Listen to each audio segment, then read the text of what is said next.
Salut YouTube. Je sais, ça fait longtemps, mais je prépare une grosse vidéo qui devrait arriver courant mai, si tout va bien. J'espère que ça va aller. Et je préfère consacrer tout mon temps et mon énergie à celle-ci. D'ailleurs, je n'ai plus de vie sociale depuis, et avant non plus en fait.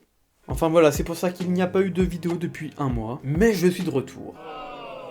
Le 1er avril dernier, la rumeur concernant l'achat de Dorna par Liberty Media s'est confirmée, et ce n'était pas un poisson d'avril. Et oui, depuis de longs mois, si ce n'est années, promoteurs du MotoGP, du World Superbike et de nombreux autres championnats moto étaient sur le marché des ventes. Et elle a trouvé acquéreur Liberty Media. Mais c'est quoi Liberty Media? Et concrètement, qu'est-ce que ça veut dire acheter le MotoGP? Quelles vont être les conséquences? Faut-il s'inquiéter ou non? C'est ce que l'on va voir dans cette vidéo.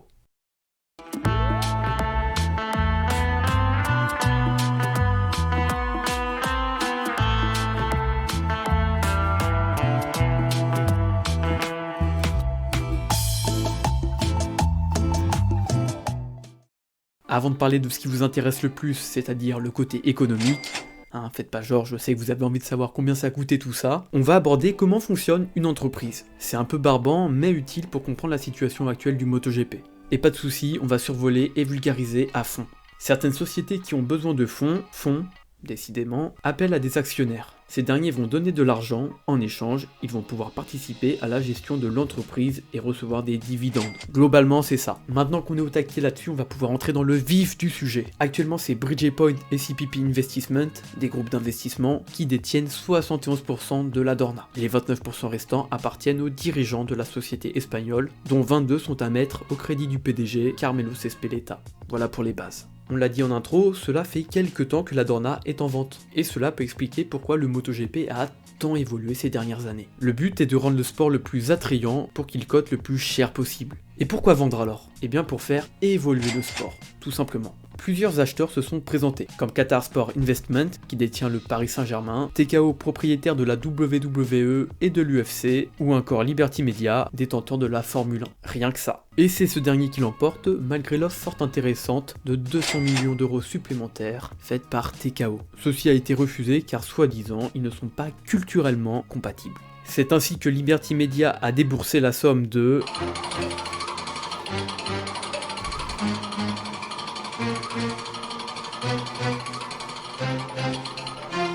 4,2 milliards d'euros, devenant ainsi propriétaire de Dorna à 86%. Les 14 restants appartiennent toujours aux dirigeants, parmi eux Carmelo Ezpeleta qui reste aux commandes de l'entreprise. D'ailleurs, la Dorna continue de gérer le MotoGP en tant qu'entreprise indépendante. Donc c'est encore elle qui est proprio du MotoGP, mais c'est juste qu'elle appartient à Liberty Media. Maintenant qu'on a notre acquéreur, eh bien présentons-le. Liberty Media est une entreprise de médias de masse, car il gère vraiment beaucoup de médias, que ce soit la radio, le cinéma, en passant par les réseaux sociaux et internet en général. Vous les connaissez peut-être car on l'a dit, c'est eux qui gèrent la Formule 1. D'ailleurs, pour se rendre compte de l'écart entre le sport moto et voiture, on va vous donner quelques chiffres. Ouais, vous aimez bien ça l'argent, hein? Moi aussi. En 2016, lorsque le Média Libre a acquis 100% de la Formule 1, ils ont déboursé 7,5 milliards d'euros. Cette somme totale est 2 fois plus élevée que le MotoGP et les autres championnats dirigés par Dorna qui sont à leur prime. Mais cette dernière est acquise pour plus de 80%. Ainsi, les 4 milliards déboursés ne résument pas sa valeur totale. Du coup, je vous ai fait le calcul de l'estimation des 100% de Dorna. Enfin, Nasta vous a fait le calcul.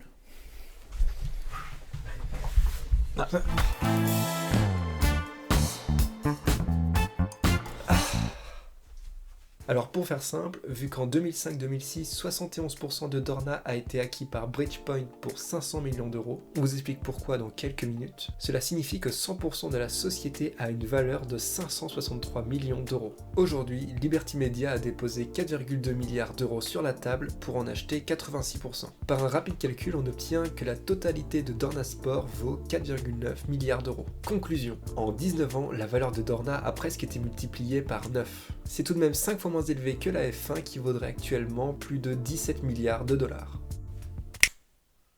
En même temps, la F1 a toujours été plus chère que le MotoGP, déjà pour les droits télé. En 2021, Canal+ déboursait 8 millions d'euros pour diffuser la MotoGP, contre 60 millions pour la Formule 1. C'est pareil pour les salaires des pilotes. Max Verstappen aujourd'hui il est estimé à 45 millions d'euros, contre à peu près 16 millions pour Marc Marquez lors de ses années Honda. Maintenant qu'il est chez Gresini, il gagne un peu moins, et c'est Francesco Bagnaia qui serait le pilote le mieux payé de la grille, avec 7 millions d'euros par an. Bon, ça reste des approximations parce qu'on peut pas vraiment savoir le salaire réel d'un pilote. L'écart se fait aussi sur les réseaux sociaux. Les pilotes de fond de grille en F1 ont autant d'abonnés que les pilotes les plus cotés en MotoGP. Donc la jonction est conséquente, et ce dans tous les domaines. Peut-être que ceci va s'amenuire avec le rachat de Dorna. D'ailleurs, en 2023, des suggestions ont évalué le prix de l'entreprise à 2 milliards d'euros. Puis finalement, elle est vendue le double moins d'un an après. Enfin vendue, ce n'est pas encore fait. Il faut que la proposition soit validée par la Commission européenne. Et ce n'est pas forcément gagné. En 2006, CVC Capital Partners, qui détenait alors la Dorna, et qui en plus de cela voulait s'adjuger la Formule 1, ont dû se séparer de la société espagnole justement pour acquérir la monoplace. C'est la fameuse vente à 500 millions d'euros dont parlait Nasta tout à l'heure. La Commission européenne trouvait qu'il y avait trop de pouvoir dans un domaine pour une seule entité. En gros, ils avaient le monopole. Maintenant, c'était il y a une grosse décennie, les choses ont évolué. On n'est pas à l'abri que cela se fasse. On devrait savoir dans les semaines et mois qui suivent si cela a été approuvé. Si c'est le cas, la transaction se terminera fin 2024. Et oui, on parle de 4,2 milliards d'euros, ça se fait pas comme un Pélib. Une fois l'argent déposé, eh bien Liberty Media sera à la tête du MotoGP, donc aux alentours de 2025. Et quelles vont en être les conséquences ? Vous vous doutez bien, on ne peut pas savoir ce qui va être mis en place avant que cela soit fait. Il a d'ailleurs été affirmé qu'il n'y aura pas de changement majeur avant 2026. Quand je dis changement majeur, c'est par exemple le nombre de grands prix dans une saison. Avant les 2 prochaines années, il ne peut y avoir plus de 22 week-ends de course dans une saison. Maintenant, via ce qui a été fait en F1, on peut avoir une idée de ce qui va être mis en place. Bien que lorsqu'elle a été prise en main par Liberty en 2017, la monoplace était au plus bas. A contrario, en 2024, le MotoGP est à son prime. Il a d'ailleurs été affirmé que le MotoGP n'avait pas besoin d'être réparé. C'est déjà une bonne nouvelle. Par contre, ce dont il a besoin, ou du moins ce que veulent les dirigeants, c'est de le populariser. Et pour cela, il doit s'ouvrir à un public plus dense, ce qui comprend les jeunes de moins de 24 ans, les femmes et surtout les Américains. Ça va être la cible principale de Liberty Media. Mais le MotoGP n'a pas attendu ces derniers pour s'étendre. Récemment, on a eu l'arrivée de Trackhouse Racing en tant qu'équipe satellite d'Aprilia et la venue de l'américain Dan Rossomondo aux commandes de directeur marketing. La volonté d'aller chercher le public outre-Atlantique est déjà très présente. Pour ce qui est des jeunes et des femmes, on voit aussi beaucoup d'efforts,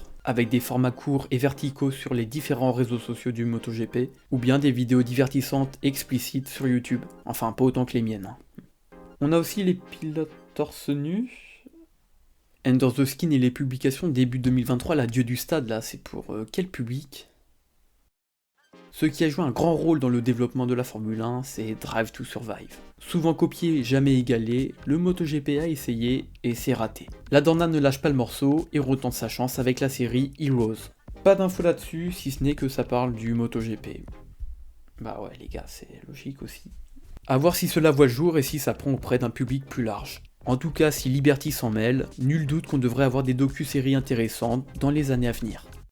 Bien qu'on ne sache pas quels vont être les changements précis, j'avais envie d'évoquer mes craintes et mes attentes concernant ces potentielles modifications. Peut-être que d'ailleurs on en partage quelques-unes, alors n'hésitez pas à me l'écrire en commentaire. L'une de mes premières craintes est qu'ils délaissent le Moto 3 et le Moto 2. Dans le communiqué de presse, ils ont nommé ces catégories, en plus du World Superbike et des autres championnats dont s'occupe la Dorna, de séries nourricières. Déjà entre une série et un championnat, il y a une différence. De plus, le mot nourricière que j'interprète ici comme pour nourrir les fans lorsqu'il n'y a pas de MotoGP, je trouve ça un peu dégradant. Surtout que les catégories Moto 3 et Moto 2 font partie intégrante du sport moto depuis sa création en 1949. À l'époque c'était 125 et 250, mais c'est la catégorie, elle a toujours été là. Puis elles sont aussi très spectaculaires, notamment le Moto 3. Pour moi, il n'est pas dans leur intérêt de les délaisser. Imaginez comment les week-ends seraient chiants sans ces catégories. Ça m'amène à un autre point, le déroulé des week-ends. À tout moment, le show l'emporte sur le sport. On le voit déjà avec la petite et moyenne catégorie qui ont vu leur warm-up supprimé le dimanche matin pour laisser place à la balade en charrette.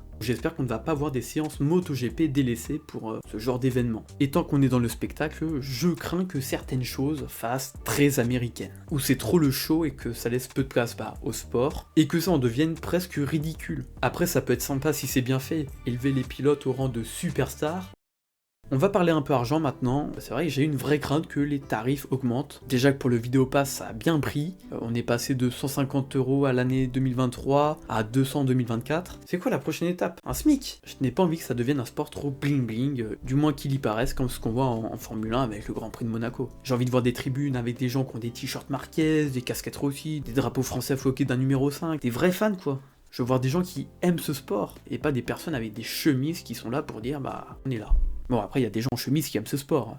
On en vient à aller chercher un nouveau public tout en conservant l'ancien. Et pour cela, avoir des tarifs raisonnables, c'est primordial. Autre crainte qu'on est pas mal à partager, c'est l'excès de courses hors Europe, ou du moins la suppression de circuits historiques. Et oui, car si la Dorna est espagnole, ce qui permet au MotoGP de s'axer en Europe, ce qui pour nous Européens est un sacré avantage, le nombre de Grands Prix aux États-Unis et dans les pays asiatiques devrait augmenter. Et même le nombre de Grands Prix en général devrait bondir. Ce n'est pas forcément une bonne chose, car déjà avec 20 Grands Prix, là les équipes sont débordées, alors avec plus...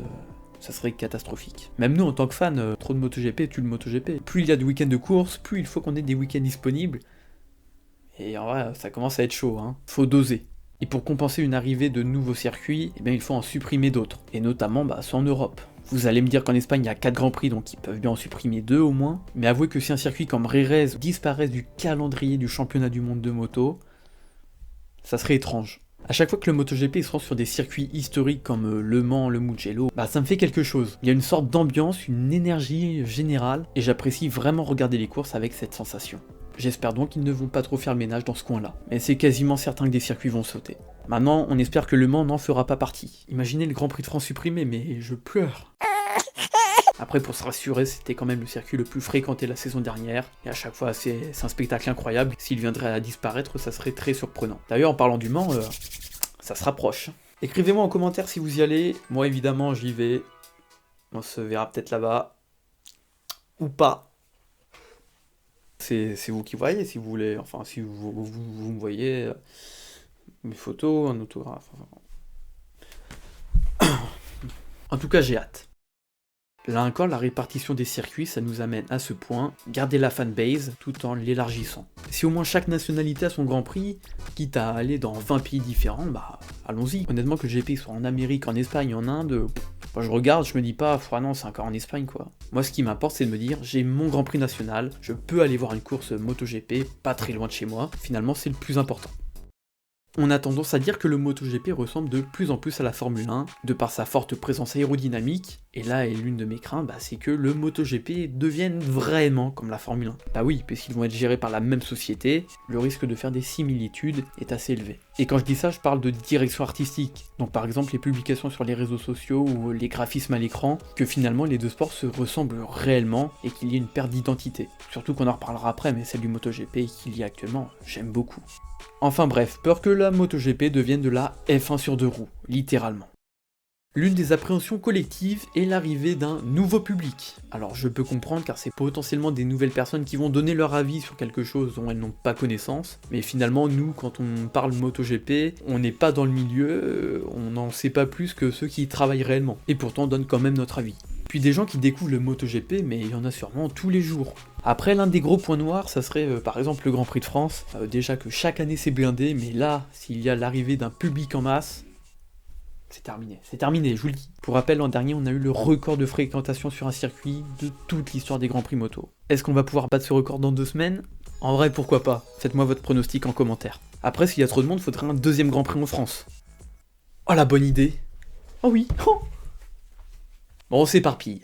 Il y a une volonté des fans que le MotoGP se démocratise, et en même temps, ils ne veulent pas l'arrivée d'un nouveau public et ils ne veulent pas que leur sport change. Au bout d'un moment, il faut s'accorder. Et si l'arrivée de novices dans ce monde extraordinaire déplaît à certains, moi c'est l'une des choses que j'attends avec impatience. Imaginez un monde où Liberty Media permettrait à des créateurs de contenu de publier des vidéos MotoGP librement. Quelqu'un tombe sur des TikTok, il trouve ça impressionnant, il like, l'algorithme comprend qu'il aime bien ça, du coup il en a plein dans son fil d'actualité, il commence à s'intéresser de plus en plus à ce sport, il fait des recherches sur YouTube, et là il tombe sur la chaîne Warm Up, il s'abonne. D'ailleurs si vous ne l'êtes pas, allez-y. Puis se prend de passion pour le MotoGP. Là où je veux en venir avec cette belle histoire, c'est que pour faire connaître quelque chose, il faut le montrer. Et aujourd'hui, la Dorna sert pas mal la vis concernant l'utilisation de ces images. Si vous créez une vidéo en l'illustrant avec leur plan, il y a de grandes chances que celle-ci soit bloquée. C'est pour ça que j'utilise rarement leurs vidéos pour illustrer les miennes. Donc ça c'est l'une de mes attentes, avoir plus de liberté concernant le partage de contenu dans un sport. C'est vrai qu'utiliser une vidéo pour illustrer quelque chose, c'est plus dynamique et plus explicite. L'autre attente qui peut corréler avec ce que l'on vient de dire, c'est l'arrivée d'un nouveau public. Pour des gens qui créent du contenu comme moi, l'affluence en masse de nouvelles personnes, ça va être bénéfique. Comme ça, moi je gagne en popularité. Et pas que pour YouTube, hein, mais aussi pour tous ceux qui créent du contenu sur Twitter, Instagram, TikTok, Facebook. En vrai, Facebook, pas sûr. Maintenant, pour le reste, honnêtement, je n'ai pas vraiment d'attente. La com est bonne, même s'il y a toujours des choses qui peuvent être modifiées et améliorées, mais globalement, j'aime bien. J'aime aussi leur façon de diffuser, comment c'est filmé, la musique, les graphismes et l'identité du MotoGP en général. C'est moderne, propre, raffiné, que demande le peuple. Donc c'est vrai que mes attentes vont se faire sur la propagande du sport et l'avènement d'un nouveau public. Pareil sur le côté sportif, honnêtement, j'ai rien à attendre. Enfin, le MotoGP, je regarde, c'est génial, quoi. C'est stylé, quoi. Il est incroyable, il est spectaculaire. Ce n'est pas pour rien qu'aujourd'hui le MotoGP cumule 50 millions d'abonnés sur tous ses réseaux sociaux, attire 2,8 millions de spectateurs sur les circuits et a une augmentation de 20% sur ses audiences télé. À chaque Grand Prix, c'est des centaines de millions de personnes qui sont posées devant leur télé à regarder des mecs rouler. Le MotoGP est au summum de sa gloire, du moins c'est ce que l'on pense, car Liberty Media ils peuvent encore rehausser le niveau. Imaginez le MotoGP égalise la F1 et même la dépasse. Oh le truc de fou. Oh le truc de fou. Bon, faut avoir les pieds sur terre quand même, il y a peu de chances que ça arrive parce que la voiture c'est la voiture, c'est ultra populaire. Vous sortez de chez vous, il y a quoi? Il y a des voitures, vous regardez la télé, il y a quoi? Il y a des pubs pour voitures, même avant les vidéos sur la chaîne, il y a des pubs de voitures.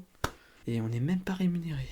Mais on a tout de même le droit de rêver, non? Depuis sa création, le MotoGP évolue et va continuer d'évoluer. Des fois ça plaît, des fois ça plaît pas. Mais si vous êtes devant moi aujourd'hui et que vous aimez encore ce sport, c'est que vous vous y êtes fait à ces modifications. Puis ça ne va pas changer en un claquement de doigts. Hein. Quand on voit ce qu'ils ont fait à la F1, objectivement, c'est bénéfique. Il y en a qui aiment, il y en a qui aiment pas, mais la F1 aujourd'hui... Puis bon, hein, rappelez-vous quand même que parmi les potentiels acheteurs, il y avait les Qataris. Imaginez la gueule du MotoGP avec eux aux commandes. Je pense qu'on a tous beaucoup de craintes, et c'est normal. C'est notre sport favori, c'est notre vie même. C'est normal d'avoir peur, c'est l'inconnu qui s'offre à nous. Et en même temps, je trouve ça tellement excitant de voir comment ça va évoluer. En tout cas, si vous voulez monter dans le train de la hype du MotoGP, c'est maintenant. Et pour cela, vous pouvez vous abonner à la chaîne. Et voilà, c'est la fin de cette vidéo. J'espère vous avoir éclairé sur tout ça, et pourquoi pas rassuré même. Si la vidéo vous a plu, vous pouvez mettre un like. Sur ce, je vous laisse. Ciao.